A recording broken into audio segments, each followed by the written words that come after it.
José Alvarenga's story has amazed the world. The 36-year-old fisherman from El Salvador drifted in a boat for 13 months in the Pacific Ocean until he washed up on the shore of Elbon Atoll in the Marshall Islands.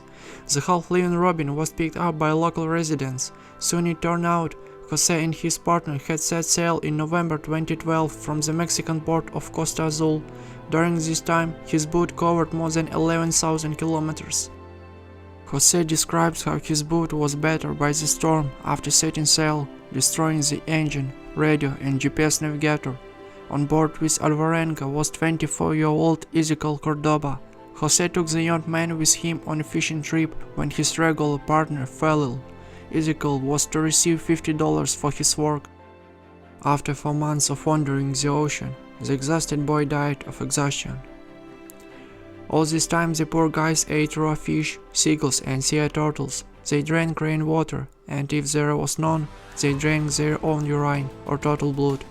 They hid from the sun under a plastic fish container. Sometimes I was so hungry that I even ate my own fingernails, Jose admits. I was stronger than Ezekiel. His stomach refused to accept raw seagull meat. I cut their flesh into small pieces and fed him like a child. In his native El Salvador, Alvarenga was met by his family, who no longer hoped to see him alive. It will seem that after the nightmare he had experienced, Jose should live and be happy, but it was not so easy.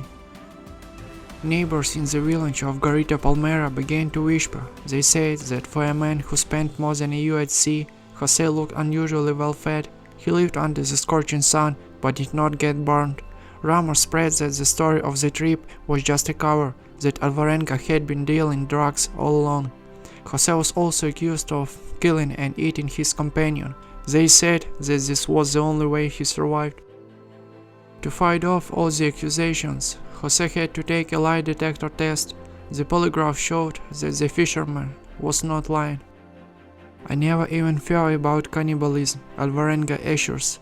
Ezekiel just got desperate. He realized that no one could save us, and he started refusing to eat and drink. He was slowly going crazy. He could stare into the water for hours and then say, "Look, there is a supermarket. They sell tortillas and mangoes. Go buy some." In the end, he became so weak that he could no longer speak. After his partner's death, Jose did not immediately dispose of his body. He was so afraid of loneliness that he spent 6 days in the company of the dead man. I kept talking to him, the fisherman says. I asked him different questions. For example, how did you sleep? Or have you had breakfast yet? On the 6th day, I realized I was going crazy, so I prayed and threw Ezekiel's body overboard. Alvarenga stayed in the ocean for another 11 months. According to the fisherman, at the end he was about to commit suicide. He was saved by his habit of discipline. Even in the worst moments, the fisherman followed a daily routine, eating 3 meals a day and spending the rest of the hours fishing, singing his favorite songs and praying. Jose got so used to catching seagulls that he came up with a way to keep a supply of fresh meat.